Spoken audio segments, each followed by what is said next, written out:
Baik, Assalamualaikum warahmatullahi wabarakatuh. Perkenalkan, nama saya Ignatius Brian dengan NIM B1C124020. Pada video kali ini, saya akan memaparkan materi dan menjelaskan penggunaan rumus single if, multi if, rumus AND, rumus OR pada Microsoft Excel. Jadi, yang pertama itu penggunaan rumus if. Rumus if itu sendiri adalah fungsi logika yang digunakan dalam menguji suatu isi sel apakah berisikan nilai yang memenuhi kriteria atau syarat yang telah ditentukan dan diberikan pada suatu nilai ataukah tidak. Jadi rumus single if itu sendiri adalah sama dengan kemudian if. Misalnya di sini kita ingin memberikan keterangan gaji pokok terhadap karyawan yang memiliki lama kerja di atas atau sama dengan 5 tahun, 5 tahun ke atas, itu akan mendapatkan gaji pokok sebesar 3.500.000, sedangkan yang di bawah 5 tahun lama kerjanya itu mendapatkan gaji pokok sebesar 2.250.000. Jadi rumus yang pertama, rumus if itu sendiri dalam kasus ini adalah yang pertama if, kemudian kita pilih dia punya logical testnya yaitu lama kerjanya, kemudian berada pada sel C2, kemudian kita karena di sini kita permintaannya adalah lebih besar atau sama dengan 5 tahun, maka kita tulis simbol lebih besar sama dengan 5, kemudian koma, kemudian kita kasihkan keterangan bahwa apabila jangka kerjanya di atas 5 tahun akan mendapatkan gaji pokok sebesar 3.500.000. Oke, kemudian untuk false value-nya itu adalah 2.250.000, yang menandakan apabila di bawah 5 tahun itu mendapatkan gaji pokok 2.250.000. Kemudian kita enter. Jadi kita bisa tahu bahwa gaji Ahmad itu karena lama kerjanya hanya sebanyak 3 tahun, maka gaji pokoknya itu 2.250.000. Dan untuk mengetahui gaji pokok karyawan lainnya, kita tinggal tarik saja ke bawah, maka akan terlihat gaji-gaji pokok karyawan yang di atas 5 tahun itu 3.500.000, sedangkan gaji pokok karyawan yang di bawah 5 tahun itu akan mendapatkan gaji pokok 2.250.000. Baik, untuk selanjutnya kita melanjut pada rumus multi if, yang dimana di sini ada nama, nilai Excel, dan grade dari nama-nama tersebut. Di sini kita akan menentukan grade-nya, yang dimana jangka syaratnya itu apabila nilainya itu lebih besar atau sama dengan 90 akan mendapatkan grade A, sedangkan lebih besar atau sama dengan 76 itu akan mendapat nilai B, kemudian lebih besar atau sama dengan 60 itu akan mendapat nilai C, dan di bawah 60 itu akan mendapat nilai D. Jadi penggunaan rumus multi if ini sendiri kita bisa dalam tabel ini sendiri itu kita bisa menggunakan rumus multi if karena syarat-syaratnya penjikaannya yaitu banyak. Yang pertama rumusnya itu if, kemudian ini C2 lebih besar sama dengan 90 itu akan mendapatkan nilai A. Kemudian kita if lagi, kemudian kita pilih lagi yang C2 nya lebih besar sama dengan 76 itu akan mendapatkan nilai B. Kemudian if lagi lebih besar, kita pilih lagi sel C2 untuk nilai Excel-nya itu lebih besar sama dengan 60 itu akan mendapatkan nilai C. Kemudian untuk yang terakhir atau false value-nya atau value yang salahnya, nantinya itu kita langsung saja tulis D-nya, yang mengartikan bahwa apabila nilai di bawah 60 itu akan mendapatkan nilai D. Kemudian kita tutup dengan 3 tutup kurung, karena di sini if-nya itu ada 3, jadi tutup kurungnya juga ada 3. Kemudian kita enter. Jadi kita bisa lihat di sini nilainya 80, mendapatkan grade B, karena nilai B itu berada di antara 76 sampai 89. Kemudian untuk mendapatkan grade nama lainnya, kita tinggal tarik saja ke bawah. Jadi akan mengcopy rumus-rumus di atasnya. Jadi kita bisa lihat di sini Aulia nilai Excel 60, itu akan mendapatkan grade C. Nurdin nilai Excel 70 mendapatkan grade C juga. Baik, untuk selanjutnya kita melangkah pada penggunaan rumus N, yang dimana rumus N ini sendiri yaitu kita akan menggunakan apabila dihadapkan terhadap dua pilihan, yang dimana misalnya di sini pada tabel di sini ada nama siswa dengan nilai terhadap teori atau pengetahuannya dengan nilai prakteknya atau kemampuannya.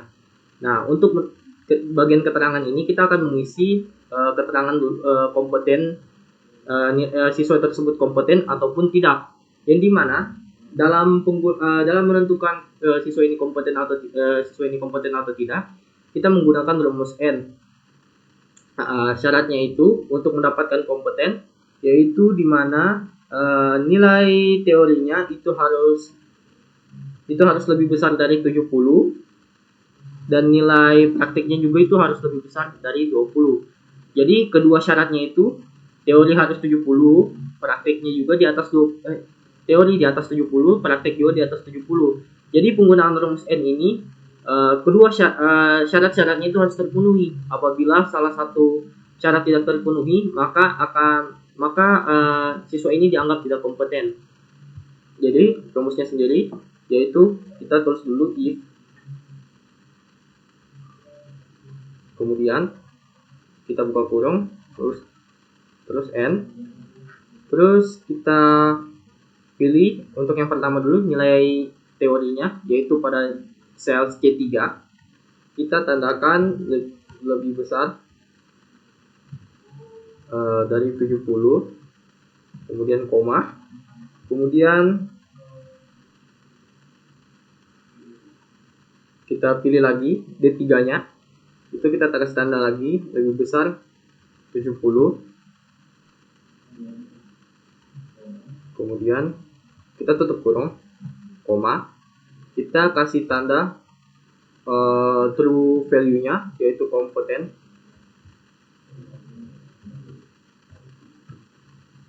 kemudian untuk false value nya yaitu tidak kompeten.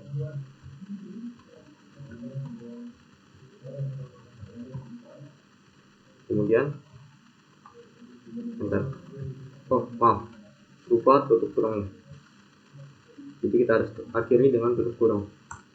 Nah, jadi karena di sini Ayu Regina memiliki nilai teori dan praktek 90 dan 80, yang dimana nilai-nilai tersebut di atas 70, jadi Regina ini mendapatkan keterangan bahwa dia ini sebagai siswa yang kompeten. Kemudian untuk mendapatkan keterangan terhadap siswa lainnya itu kita bisa tarik saja ini keterangannya. Jadi kita bisa tahu mana siswa yang kompeten dan mana siswa yang tidak kompeten. Baik, untuk selanjutnya kita melangkah pada penggunaan rumus OR, yang dimana perbedaan antara rumus OR dan N itu sendiri, yang dimana N itu salah satu semua syaratnya itu harus terpenuhi untuk mendapatkan nilai yang sama dengan value true-nya. Sedangkan nilai OR itu kita hanya membutuhkan salah satu syaratnya itu terpenuhi sehingga kita bisa mendapatkan hasil dari value true-nya. Jadi itu perbedaannya. Jadi misalnya di sini pada tabel ini saya memiliki beberapa nama calon karyawan, kemudian dengan hasil tes potensi dan wawancaranya kita akan menentukan yang mana calon karyawan yang bisa diterima dengan karyawan yang tidak diterima, dengan syarat tes potensinya itu lebih besar sama dengan 85 dan atau nilai wawancaranya itu bagus. Jadi rumusnya itu sama dengan if buka kurung OR buka kurung lagi, kemudian kita tulis kita pilih dulu cellsnya, yaitu untuk C2 dulu, C2, kemudian lebih besar sama dengan 85, kemudian untuk selanjutnya kita pilih untuk wawancara sales D2 itu sama dengan bagus, kemudian kita tutup kurung, kemudian selanjutnya itu kita tulis value true-nya dengan value false-nya. Jadi kita tulis di sini value true-nya itu adalah diterima 5, kemudian koma yang false value-nya yaitu ditolak.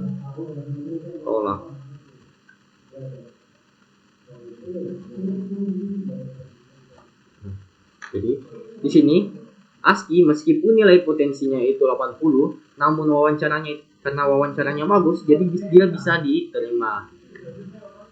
Kemudian untuk mendapatkan hasil dari karyawan lainnya, yaitu kita tinggal tarik saja. Jadi kita bisa lihat di sini Harry 85, namun kurang bagus, tapi karena memenuhi syarat pada tes potensi, jadi dia bisa diterima. Agus ini dua-duanya bagus, jadi bisa langsung diterima.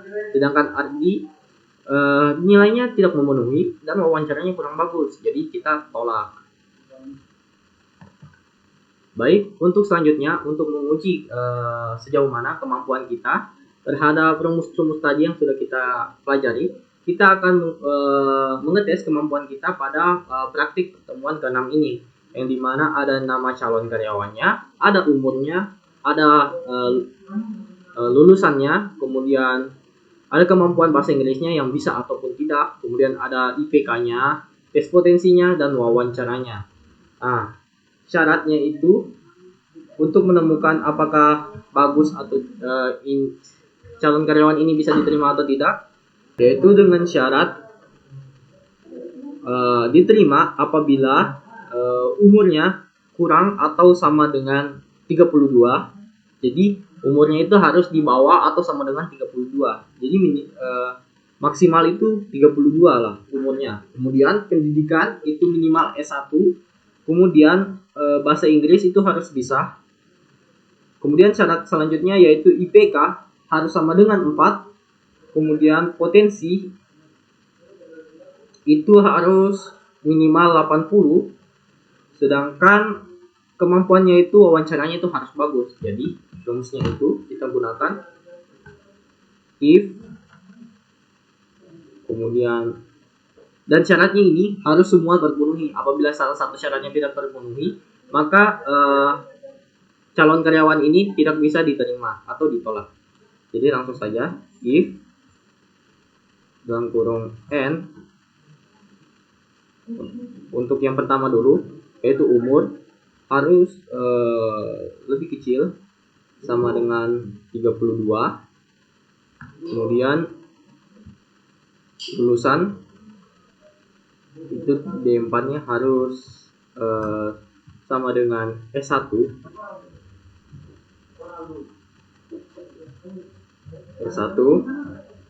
Kemudian selanjutnya untuk bahasa Inggris itu harus sama dengan bisa.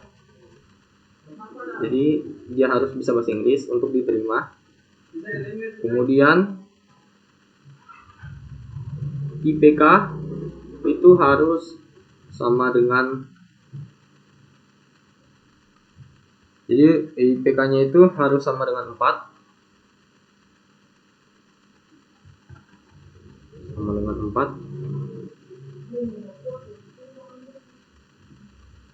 Kemudian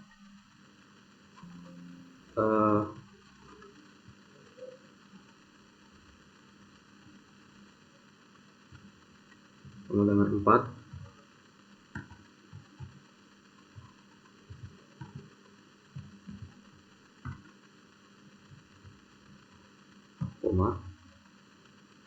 Kemudian untuk selanjutnya yaitu untuk tes potensinya itu harus lebih besar atau sama dengan 80.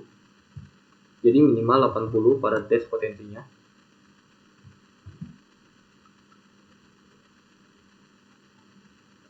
Kemudian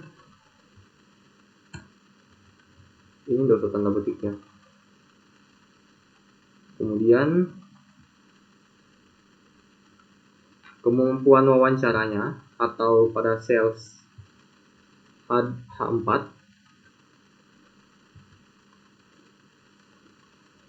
sales H4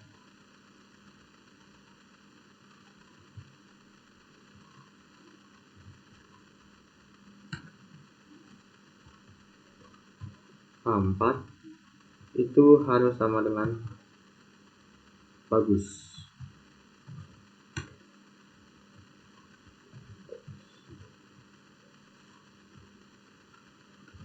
Kemudian kita tinggal tulis saja untuk value true-nya dan value false-nya, yaitu diterima, ditolak.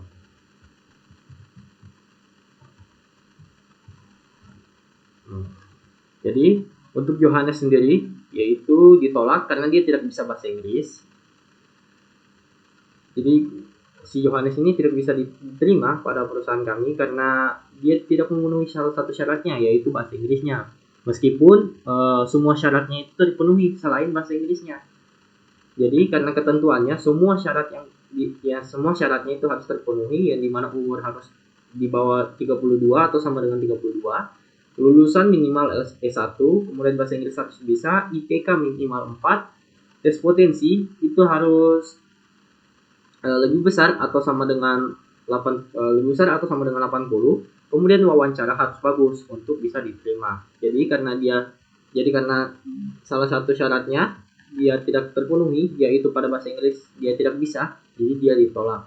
Untuk mengetahui hasil pada calon karyawan lainnya, kita tinggal tarik saja. Nah, jadi di antara semua calon karyawan yang mencalonkan diri itu tidak ada yang diterima karena tidak semua persyaratan yang mereka ajukan itu terpenuhi. Jadi masing-masing ada yang umurnya lebih dari 32, nah ada yang tidak bisa bahasa Inggris, dan ada wawancara yang kurang bagus, sehingga mereka semua ditolak. Baik, mungkin sekian saja pemaparan materi saya pada video kali ini. Lebih dan kurangnya pada video kali ini mohon dimaafkan. Saya Ignatius Brian, pamit undur diri. Wassalamualaikum warahmatullahi wabarakatuh.